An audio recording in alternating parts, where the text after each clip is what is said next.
Good morning, friends, and happy second Saturday or Sunday. Welcome to Words of Ex-Mormon today. So, as you know, Sundays, second Saturdays. Goodness, I'm confusing myself with all of that. Second Saturdays are the day that I talk about my Mormon story, and this will be part 5. At the end of my last installment, which was a week ago, at the end of that I was in college. I had come back to church and repented and everything. If you'd like to see that, you can either look back in TikTok, or you can look back in on YouTube. It's posted in both of those places. YouTube is probably the best place because you can watch it all the way through without any breaks. It's these ones get kind of long, and so I have to split them up into parts on TikTok. And so today I'm starting after I have repented from my college days and have gone back to church. There are some difficult themes in this, difficult things to talk about here. I am going to be not triggers. They're hard for me, you know. They're just very raw, very honest, and I love hats. I like the idea of hats. I'm not much of a hat person, but I love them. And one of the things I don't like is the way it messes with my bangs, so I'm probably gonna mess with it. Sorry. Anyway, but I am going to be super duper honest about all these things. I don't think that it helps anybody, not the person listening to my story, not myself, as I, use this platform as deconstruction, if I am not honest. So I'm going to be very honest about these things. Some of these themes are ones that I worked out with a therapist. I don't have a therapist currently. I should have a therapist currently. But during a time when I had one, which was beneficial in a lot of ways, and that therapist helped me to work a lot of these things out and to find kind of the words for these things and what was really going on with these things. Help me put words to the evolution I went through. And you also should know that I'm on very, very good terms with my ex-husband. We co-parent well. We sometimes hang out all together. I adore his current wife. He is a great father. And we're friends at this point. We've talked in depth about all of these things. He did expressly tell me that it's okay for me to talk about these things publicly. Not everything sheds a good light on him, and not everything sheds a good light on me, but I'm trying really hard to be honest and take accountability for my part in all of this as well, and that's important to him too. So things are what they are, and moving forward from here, it's important to remember that what actually happened. And because I think so many people are stuck in this kind of cycle that they can't get out, or can't move past it, or have regrets. So this is the truth from my point of view. So Brandon, I mentioned him briefly in my previous portion of my Mormon story. Brandon, I have known him since I was 13. I had a huge crush on him in high school. Junior high is actually when I met him. From the minute I met him, he was very eccentric and unruly and loud and charismatic, and we grew up in the same group of friends, that close group I had mentioned earlier. So we kind of, we grew up together. We were in a lot of theater together. We did literary magazine in high school together. We played D&D on the weekends. Seminary, we did these things called missionary week, where we had to basically be missionaries with all these goals, not lights out at 9 o'clock. We had to read scriptures daily, always have a companion with you, within reason while you're at school. Stay at arm's length from the opposite sex. I'm gonna sneeze. Phew, excuse me. dress like a missionary, give away at least one book of Mormon. And one of them that we loved to do, one of the like goals or whatever for the missionary week, was to walk to school, because missionaries walk everywhere. And we took the bus to school. I didn't live in the same neighborhood as Brandon and my other friends. They all lived in kind of this neighborhood cul-de-sac kind of area in South Jordan. And I lived in West Jordan, which isn't like super far away, but it's definitely like 4 or 5 miles, which doesn't seem like a lot, but when you have to walk it or something, like, it's kind of a lot. But anyway, we all took the bus, different buses, me and them, and we would we'd ride to school because our high school was quite a lot of miles away.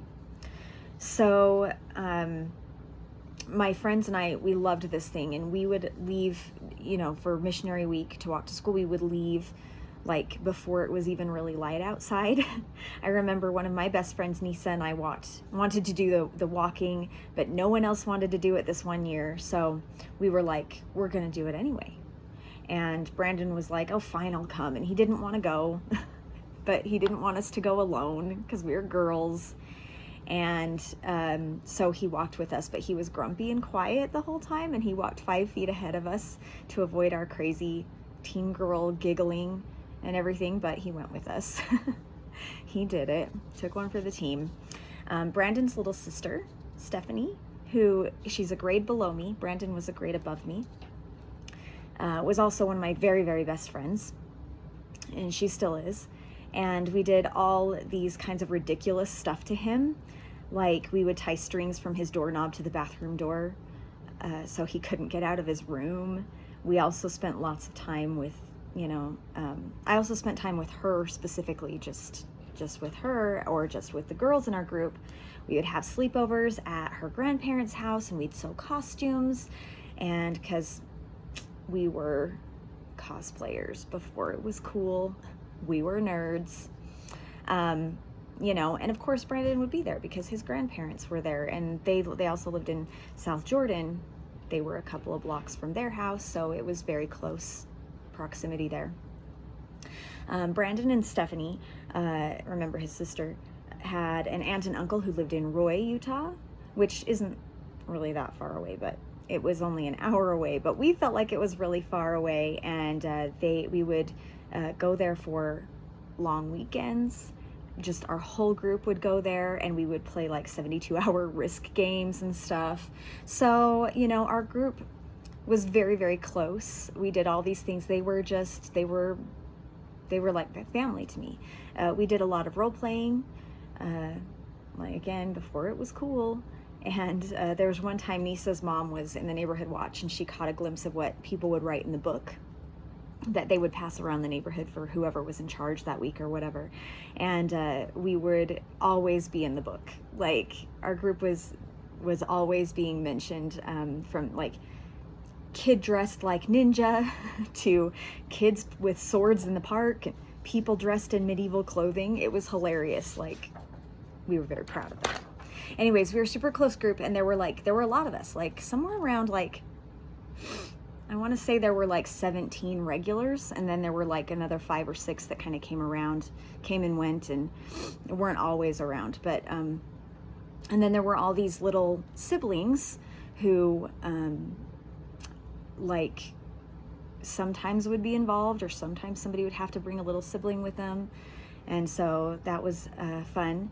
But it was a pretty big group, and we were very close. There were times when I would legit be like, if my friends jumped off a bridge, yes, I would, because they must have a really good reason for it, I just trusted them so much. And Brandon was always a part of that group. We were always together. Our group was always together. We didn't date in high school, but Brandon always had girlfriends, and I was always jealous. But Brandon came home from his mission. He went to Jamaica a few years before I went back to church, a few months before I went back to church, and we started dating shortly after I went back to church. I was supposed to be like it was supposed to be a dream come true for me. I had fawned over him for years and years in high school. I was jealous of the girls he dated. I didn't get into serious relationships with other boys because I wanted to make sure that I was available if Brandon wanted me to be. Yeah, I know it was really dumb. Like, I'll talk about it a little bit more later, but it was ridiculous. So anyway, I should have been, like in theory, I should have been just like smitten, right? Like, I felt ungrateful now that I had this chance and that I didn't really feel the right things for him. It didn't feel like I did when I was dating my college boyfriend. It wasn't the same kind of affection or attraction. I admired him a ton. I thought he was just a really great person.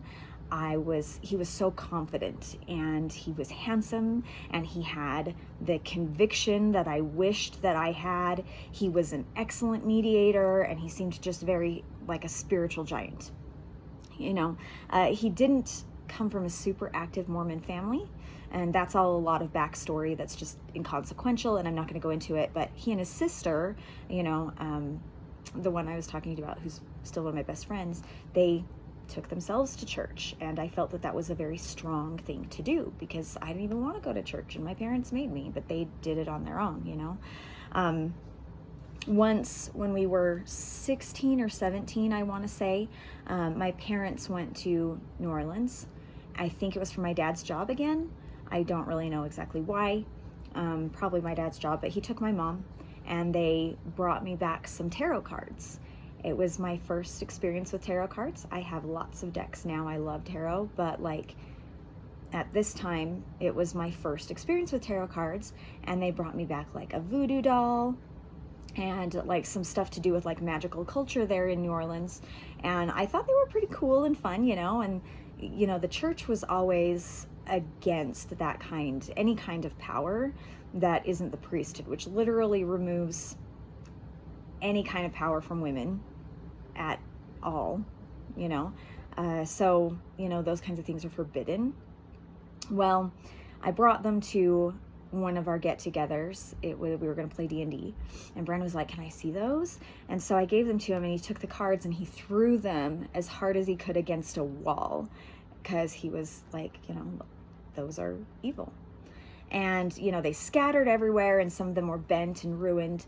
And looking back on that, it's weird. Like, it's kind of a red flag to a degree, like, to kind of ruin somebody else's things, which my parents got for me.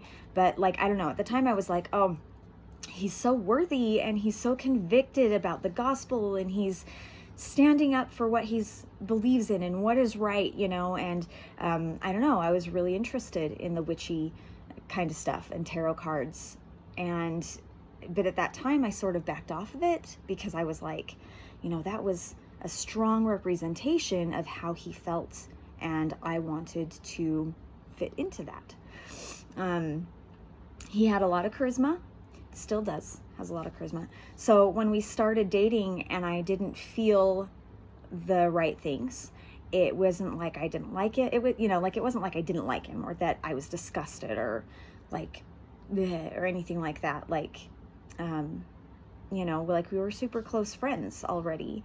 I like to think of that speech from Casablanca, where Ilsa's trying to explain her marriage to Victor Laszlo, and she was young, and she admired him, and she did love him, but she was in love with Rick, and I admired Brandon, and there was no real reason not to love him, and it was very expected from everyone. Our group was, our group of friends, where they were pairing off with the boys were marrying the girls, and because the boys come home from their missions and the girls were there, we were all waiting, and they kind of started dating, and then they would pair off and get married. And, like, this was my place, right? Like, I was kind of getting kind of old for a Mormon girl. I was going to be 21. So I needed to hurry and get married, or it would be the mission field for me. And, I didn't want that. And I'm just kidding. Actually, like, I am kidding a little bit. I would never have gone on the mission. That was not a thing that was ever like on my radar, not ever. And, like 21 isn't really that old, especially now. I think even Mormons are waiting longer than 21, but to a degree, like it is kind of that stereotype that if you're 21 and you're a girl, you either go on a mission or like you're kind of an old maid. But Brandon was a really good guy. He really was. He didn't deserve for me to feel so mediocre. He deserved somebody to be totally head over heels in love with him. And it was dumb on my part. Like, I should have given myself time to get over my previous relationship completely, because I wasn't totally over that. I should have taken time to readjust to becoming active in the church. I should have dated other Mormon boys and non-Mormon boys. If I didn't feel totally sure about it, I shouldn't have gone forward with it all. Shoulda, woulda, coulda. But one day, Brandon told me that while he was in the temple with our other returned missionary friends, God told him that he wouldn't be able to find anyone better than me. And that made me feel very special. Remember, in my previous parts, I talked about how mediocre I always felt and how my patriarchal blessing was bland. And it didn't help with that. Like, I wanted really, really badly to feel special. I always did. But it made me feel really special. Partially because Brandon, and to be completely fair, like totally fair here, I don't think he manipulated the circumstances on purpose. I don't think that it was intentional, and part of it was definitely my own perception. So I want to take credit for that also, but it was manipulation nonetheless. But Brandon made me believe that having had premarital sex, that, because, I was honest with him about it. We were dating seriously, and I thought it was something I should be honest about. It was a really serious thing. Like, he, my future husband, forgave me for it, Like, he would say things like, I kind of knew from your letters on my mission that what was going on with this boy, and I knew that if I dated you or married you, I would need to come to terms with that and forgive you. And it was like kind of a shock to me, because it had not previously occurred to me that I needed his forgiveness. Like, I felt it was important to be honest about it, because, to be honest about everything, because if we were possibly going to spend eternity together. But until this kind of talk started, I really thought like I had repented with God and I didn't need forgiveness from Brandon. That wasn't anything to do with him. It was between me and God and this other boy. But he told me that he had come to terms with it and forgave me. And in being told this, not just once, but over and over again, like just in conversation, like it wasn't something that necessarily he brought, but it would come up, we would talk about things that would come up. And I very quickly realized that there was a real possibility that another clean, perfect, worthy missionary wouldn't be able to forgive me for giving away the one thing that is supposed to belong to him. I started to feel like he was doing me a very great mercy and a service. And it was like, at the time I confessed and repented, I didn't feel that grievous about it. I didn't feel that bad. I felt like it was time to take proper steps to get reactivated in the church, so that I could make covenants and receive blessings and have an eternal family and all that. But, it was life. It just was what it was. And it was during my time with Brandon over that period, which from dating to engagement was like roughly about 6 months. And though in total, remember, I had known him for about 8 years previously. And then we got married at the end of November. So it was like a 4-month engagement. And I began to start feeling that guilt and that shame. And the more devout I came in the church, the more I began to internalize it, and the worse I felt about my past. And I started to feel like I had actually done something like unto murder. So when Brandon, who was someone I determined to be worthy, received personal revelation that he couldn't find better than me, and that Heavenly Father thought that way about me, I felt very special and loved, which felt wonderful and was that thing that I had always been chasing. I didn't feel important or significant in many ways throughout my life, and my own prayers didn't yield that feeling from Heavenly Father directly about myself. my prayers did not yield literally anything. And I felt nothing. I thought maybe I hadn't repented enough. Maybe I wasn't forgiven like my bishop said I was. Maybe it didn't work because I hadn't been sorry enough, because I hadn't felt guilty at the time.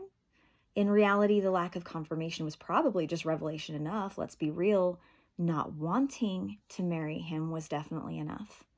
But that's the overall theme of revelation in the church, isn't it? Like, you can only trust your revelation if it matches with someone in higher authority than you. And I guess in my mind at the time, the authority that Brandon had was greater than my authority.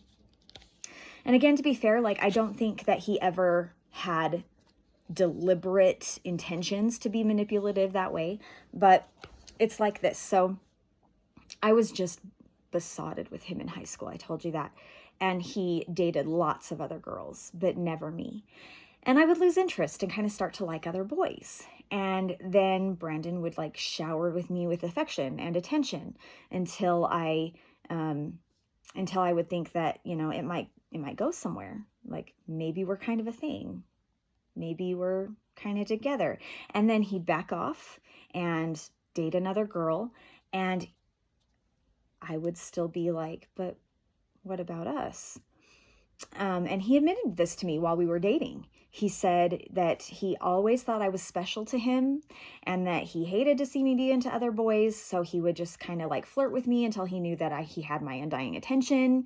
And then until all those other boys were under the impression that I wasn't available. But he didn't want to actually have a relationship with me because it might ruin things. And I didn't really know how to feel about that. I missed out on things in high school because I didn't feel like I could get really attached to other boys. I was always holding out for Brandon. Like, there were boys who specifically had told me they didn't ask me to dances because they were under the impression that I was kind of a thing with Brandon. And, you know, so I missed some things.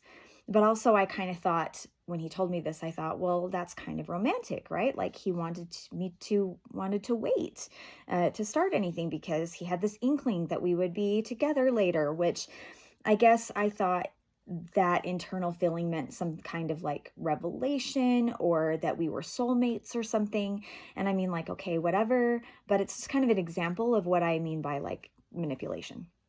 So we got engaged. It was a very frustrating time for me. His sister, Stephanie, again, one of my best friends still, she just kind of stopped talking to me during our engagement. And which was heartbreaking to me because not only was she like super, super close with Brandon, and I hated to be a person that was coming between that, but she and I were really, really close. And that was heartbreaking because I was like, is this what it's going to be like? Are we not going to talk after we're married? Like, we were going to be sisters, but like, you know, and that was really scary to me. His mom was very intimidating to me. She told me multiple times that I wasn't good enough for him. I actually tried 4 to 5 different times to break it off. And I went once to see a rated R movie with my friend Rachel. And when I told him that, about the rated R movie, and I wasn't even confessing, I was just like, oh yeah, this afternoon I went to see this movie. And he was upset with me. And he said that if I was going to sin by watching a rated R movie, then we should at least sin together. Which was weird because it was like this semblance of, okay, you do have choices, you know, like, I'm not controlling you or anything like that. And Brandon really wasn't controlling. So it's a weird kind of conundrum here, where like, I'm not controlling you, you have choices, but also like, this is a bad thing to do. So don't do it. But if you're going to do it, like, we should at least be doing it together. You know, I don't know. It was just weird. It just was a weird combination of guilt and also like permission, but also not really permission. Just kind of, it's the church. It's the church. It's his upbringing as well. And I'll get to that in a minute. We used to go swing dancing. I loved to dance, and I could do all the stunts, and I danced in high school. All the boys really liked to dance with me because like I was good at it. I was a good dancer. I was really good at following. Boys are supposed to lead. I liked a really strong partner, and I was also small and slender and light, and so they could throw me around pretty easily, and I was really good at it, and it was really fun. I spent a lot of Friday night swing dancing at the MAC, which is the Marine Arts Center in Murray, Utah. In high school, that was like the hopping place. And when I was dating Brandon, when we were engaged, I bought this vintage rockabilly style black and white dancing dress. And it was like a halter top. Like the skirt was long enough, like it wasn't super short. It was long enough, but it came up in the front. And instead of being like straps or like sleeves or something, it tied around the neck. So like you could see like my shoulders and stuff. And I thought, he'd find it kind of spicy and like, like a good flirty kind of way, like a preview for when we got married or something. But he was disappointed in me that I would buy something that was inappropriate and modest, and that I wouldn't be able to wear garments with it, and I ended up just taking it back. So like there were these weird spiritual like reinforcements in this relationship that, like in hindsight, I should have just walked away from that. But like, I just felt like I was the one that was doing all these things wrong, and when I felt a little bit more like he was, and every time something like that would happen, I felt like he was overlooking my weaknesses.